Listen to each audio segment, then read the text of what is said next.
Hello, comrades, and welcome to another video on the Chinese Revolution area of study 2.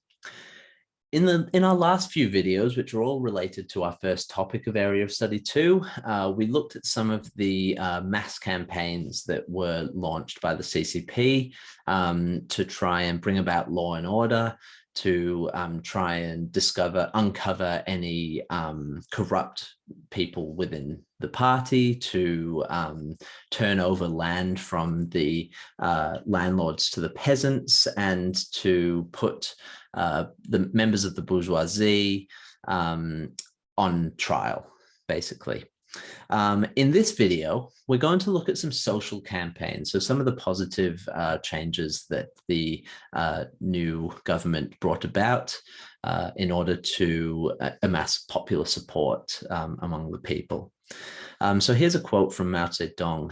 He says, "Women hold up half the sky."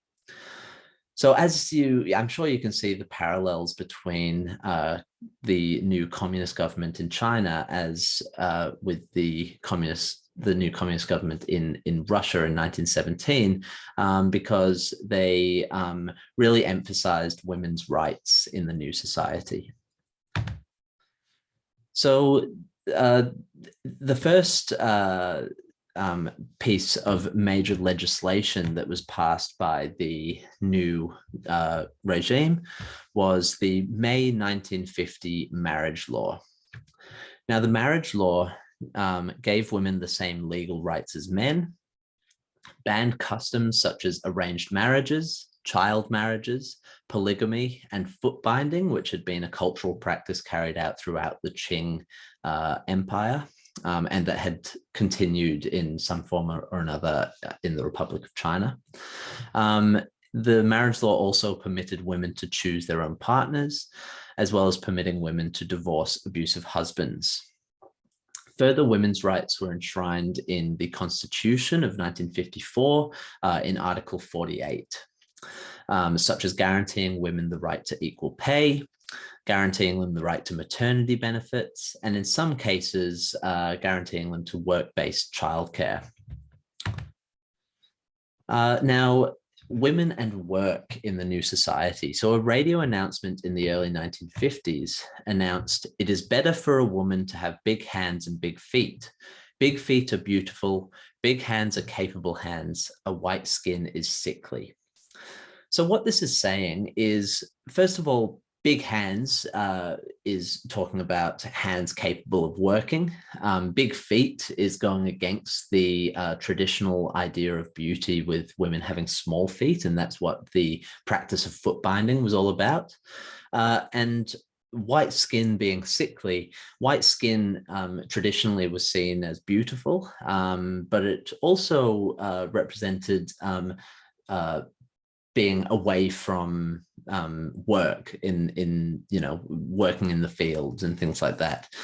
White skin was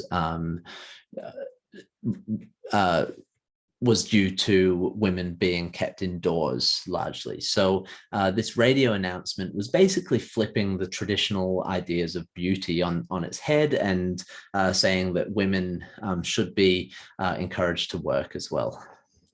The All China Women's Federation, founded in 1949, quickly gained a membership of 76 million women. The Federation had offices in every level of government, and it advocated for policies to improve women's daily lives, as well as publishing its own magazine, Women of China. Women were definitely in a better position under the communists than they were under the previous regime. However, similarly to Russia, patriarchal views still prevailed, and improving women's rights in rural areas had limited success.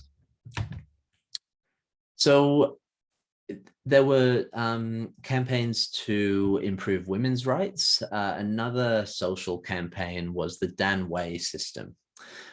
So for looking at the Danwei system, we'll have a look at it through this challenge that the communists faced, the communist response, and the overall outcomes. So the Danwei system was about reforming workplaces.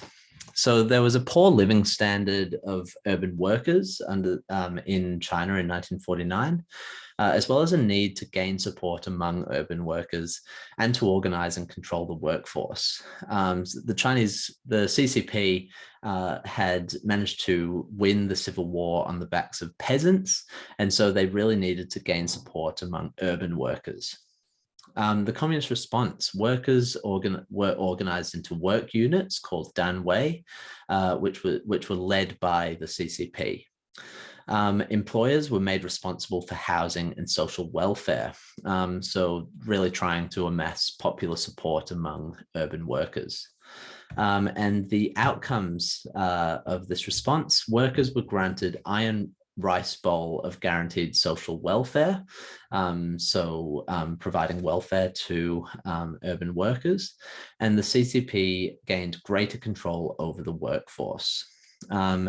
So these social reforms focused on improving the lives of women and improving the lives of urban workers. And if we look at this alongside the Fanshen or land reform that was taking place in the countryside, then you can see that the communists were really trying in these early years to amass popular support from the people of China. So I hope you found this video interesting and useful, and I will see you next time.